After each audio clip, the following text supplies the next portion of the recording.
Hey guys, and welcome back to our lecture series. I am Ted, your host, and for today's lecture, we are going to dive right into the election of 1860. And now, before we begin our lecture proper and go into the election of 1860, I would like to do a customary recap and just touch bases on what we discussed in our last lecture. So, in our last lecture, we wrapped up what I like to call the turbulent 1850s. In that lecture, we discussed John Brown, his career as a jayhawker in the Kansas Territory, and his radical idea to move to Virginia, assault the federal arsenal at Harper's Ferry, arm the slaves of Virginia, and lead the slaves of the entire slave population, along with any free blacks or northern whites or other free state or free territory whites, or even Southerners, slave state whites, in a rebellion, in a massive uprising of Armageddon-like proportions to end the practice of slavery in the United States. Brown, as we noted in our last lecture, was ultimately unsuccessful in this endeavor. He was quickly apprehended by United States forces, Virginia state militia forces, and the local slave patrols, all under the command of Robert E. Lee. Captured, put on trial in Virginia, and sentenced to hang. In the aftermath of Brown's raid, reactions were mixed. Few people then openly applauded Brown for his endeavor. Few people did. The overwhelming majority of people in the free states and the slave states condemned his actions. However, Brown's behavior in the aftermath of his apprehension and his conduct during his trial struck many in the free states as the actions of a dignified person, which was just abhorrent to the slave states' elites. They were flabbergasted and enraged that John Brown and John Brown's actions could receive such acclaim. In the aftermath of all of John Brown's actions, of the Lincoln Douglas contention for the Illinois federal Senate seat, there was a bargain struck by leading peoples in the free states and the free territories, in which they would link the East and the West in terms of economic, political, and business deals. They would form an alliance to offset the juggernaut that was the Southern agrarian economy that was slave-powered.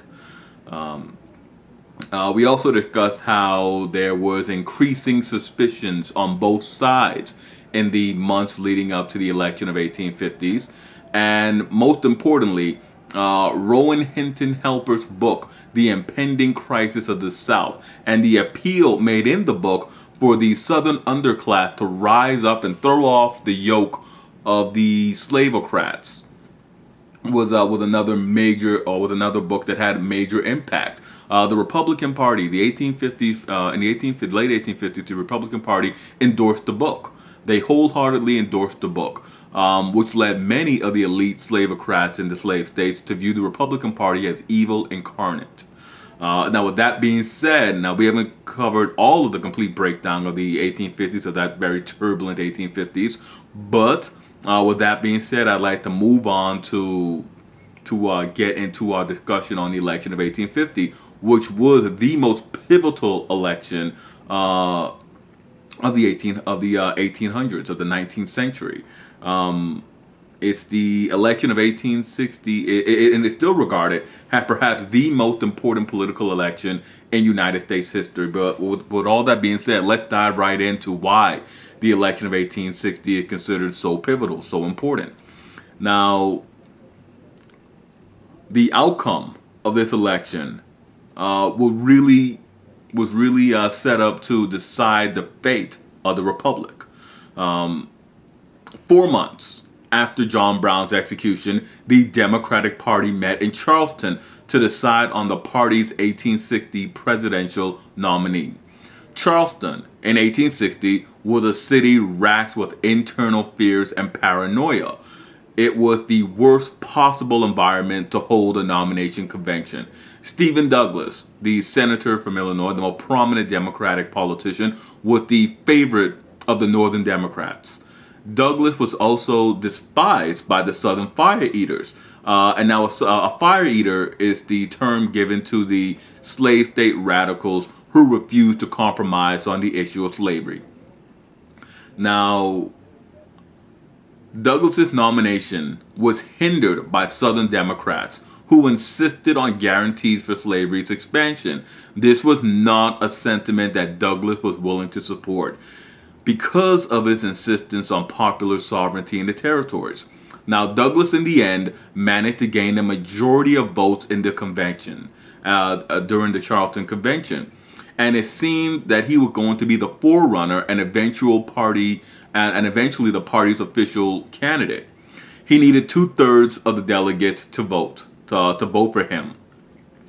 Unfortunately, Douglas could only muster a simple majority. Slave state delegates simply walked out of the convention, and the Charleston Convention adjourned with no official party candidate. Now, the Democrats did agree to meet again, this time in Baltimore, a city that wasn't so divisive, didn't present so much discord to hold a nomination convention. They decided to meet in Baltimore. Now, the delegates at the Baltimore Convention duly nominated Douglas and adopted a platform that included popular sovereignty as the guiding principle for the territories. Now, not all the delegates were pleased with this outcome and again walked out, holding their own convention, again in Baltimore. Also in Baltimore, they didn't leave the city, they simply left that convention. Now, 11 slave state delegates nominated John C. Breckinridge, who was currently the sitting vice president for president. He was their official nominee for president. And they adopted a platform that called for unabashed federal guarantees for the expansion of slavery into the territories and also for the annexation of the Spanish colony of Cuba.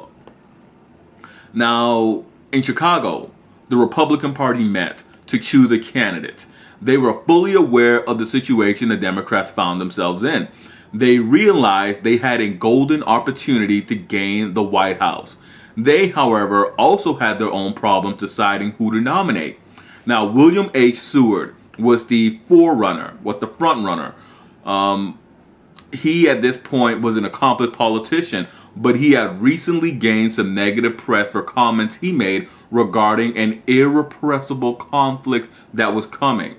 The party leadership decided to go with someone who was a little unknown and was known to have more moderate views.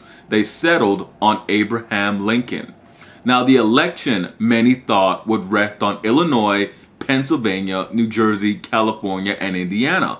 The same states that James Buchanan had won, the same free states that James Buchanan had won in 1856. The Republican platform was simple. The aim was to use the free states in the East and the West to ride into the White House.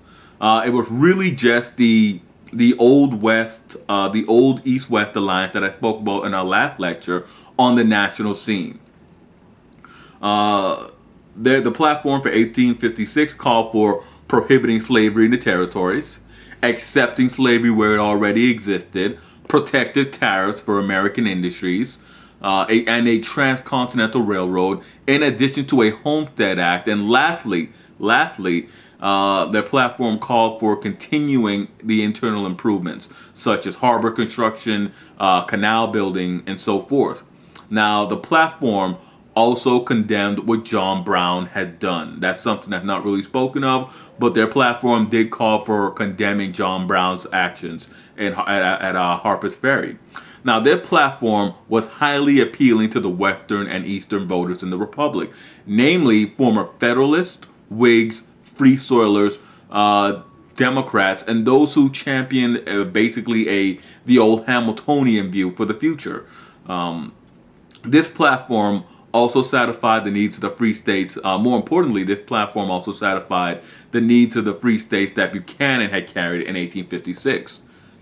So, with 3 candidates in the race, a 4th candidate entered the running. And this candidate was nominated by the Constitutional Union Party, and they nominated John Bell.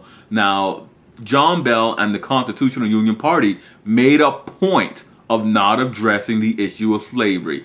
Their platform consisted of keeping the republic as it was with no changes, and they found appeal as well. They were appealing to people as well. They gained the support of old Whigs in the free states and the slave states, people who championed the old Henry Clay outlook. Now, all four candidates, Lincoln, Douglas, Bell, and Breckinridge, they all professed their love for the republic in their own way. They expressed they more than they realized expressed simply the fractured sentiments and views in the republic at the time. Douglas argued the dire need to preserve the republic. Breckinridge argued the equality of the states along with the Constitution. He said that the equality of the states and the Constitution were the symbols of the republic. Lincoln argued that the republic was indivisible and eternal.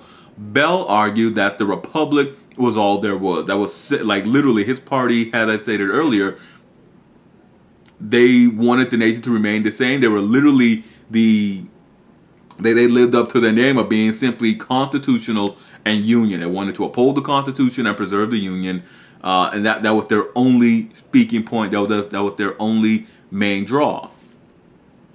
Now, Lincoln and Douglas both had no chance of winning in the slave states, and Breckinridge and Bell had no chance of winning in the free states.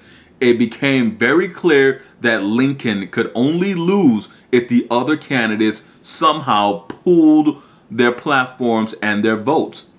Also, very conspicuously, Lincoln made no public statements during the election. He said that he said that for all the issues that were of importance, he had already made his views on those subjects, on those topics known, and that if you wanted to know where he stood, simply look into his record, his public record, look into what he had said. Douglas took the exact opposite of Lincoln's approach. He took the campaign the most seriously. He was the only one who really saw that the nation had issues that needed to be addressed, and Douglas hit the campaign trail. He campaigned throughout the republic. And really, this was an act of courage. Douglas didn't really face any sort of very hostile crowds in the free states, but in the slave states, he did. He was still the subject of ire, very intense ire, and even in some cases hatred in the South. And it really was an act of courage. It really was an act of courage for him to go out there and actually campaign. He was very much in danger in the slave states. But Douglas, he went to the slave states, he called for unity, and he tried to calm the fears of the slavocrats. Now, the Democrats in the slave states concentrated on slavery to the exclusion of all other topics. And in the free states, race was brought up by the Democrats. Racial mixing, job competition between European Americans and African Americans, and racial mixing with racial amalgamation. They put out a lot of very vicious cartoons that illustrated white men with black women and black men with white women, to sort of stoke the fears of Northerners, of free state voters. They say that if you don't vote for us, this is what our opponents are going to do. Now, and there was a very real appeal to that in the free states. Now, the Republicans likewise focused on slavery in the upper Atlantic seaboard, that is from New York all the way to Maine. They focused on that as a drawn point for voters, and they did that because abolitionist sentiments were strongest there. Now, in the lower tier of free states, Ohio, Indiana, Illinois, and so forth, they focus mainly on internal improvements. They stress the economic concerns of their platform, and they really focus on the internal improvements points of their platform, which reminded voters that the Democrats had objected to all of those things. Now, most abolitionists were not overly enthusiastic about the Republican Party. The Republican Party basically their platform on slavery was to just keep it out of the territories and leave it alone in the states where it already existed. But nonetheless, they supported the Republicans because of all the choices. They were the party that most appealed to their mission. Now, the election came down to two separate contests. Lincoln and Douglas competing for the free states, sorry about that, and Bell and Breckinridge competing in the slave states. Now, it's interesting to note that Lincoln was not on the ballot in a number of slave states. It was just ludicrous, in many people's opinion, to even put that man's name on a ballot. No one was going to vote for him. The leading slaveocrats even attempted to tint the election by announcing that a Republican victory would be akin to a national disaster and would bring about secession. Already they're talking about leaving the Union if Lincoln won. And this is because Lincoln and the Republicans were linked to the complete collapse of their social order, their economic order. Lincoln and the Republicans were linked to abolition, even though abolition was not a platform, it was not a point of them for that party in 1860.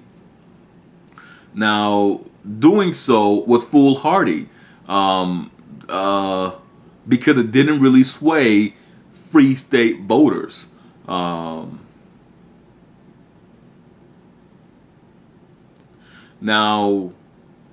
the election results, as I said, the election itself and the points of the campaigners, the presidential nominees, the candidates, they were really reflective of the sectional breakdown. Lincoln ended up throttling Douglas and carrying all of the free states, except New Jersey, which he split with Douglas.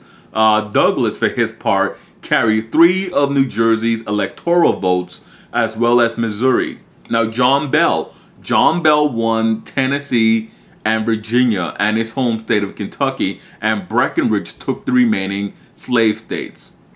The results were very indicative of how deeply the nation was divided in 1860. In the Electoral College, Lincoln, by virtue of sweeping nearly all of the northern states, with the exception of New Jersey, Lincoln had won 180 electoral votes. Breckinridge came in second. Breckinridge garnered 72 electoral votes. Bell won 39, and Douglas won only 12. Now, it's important to note that if Lincoln's opponents had pooled their electoral votes, they still would have lost. In the popular vote, Lincoln garnered 40%. Douglas had 30%. Breckinridge and Bell split the remaining 30%. Now, Lincoln won the election with a minority of votes, and he did so without winning a single vote in 10 of those slave states. In the history of presidential elections, up until that point, only one other president had entered the White House under such conditions, with such limited support, and that was John Quincy Adams back in 1824. Now, Lincoln, as I noted, would have won regardless. His 180 electoral votes easily beat the combined numbers of his opponents. It's 40% of the vote, of the popular vote, was simply stunning.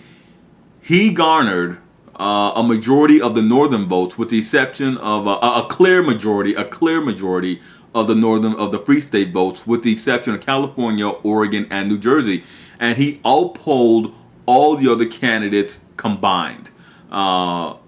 If its opponents, however, would have pooled their votes, they would have garnered about 1 million more votes, but they still would have lost in the Electoral College.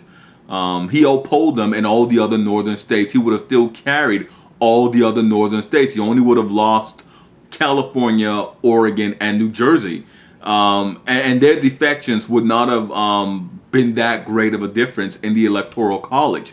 He took the really populous northern states, and he would have still carried their electoral votes, even if the other candidates had pooled their votes in those states. Lincoln still would have won the election. And And now, to sort of wrap all of this up, now Lincoln, for his part, now had to sit back and simply wait it out and see what the slave states that were adamantly opposed to his election would do. And it is to that topic that we will turn to in our next lecture. And with that, I'd like to thank you guys for watching the video. I received a couple of postings, a couple of likes on the last couple of videos, and a couple of messages on the last couple of videos. So thank you guys for that. And as always, hit like, subscribe, and comment. I'm always really interested to know on how people react to the videos and how to react to the information that I put out in the videos. And so with that said, I'd just like to say again, hit like, subscribe, and comment. Always let me know. I'm always curious about that. And I'll see you guys next time for another lecture.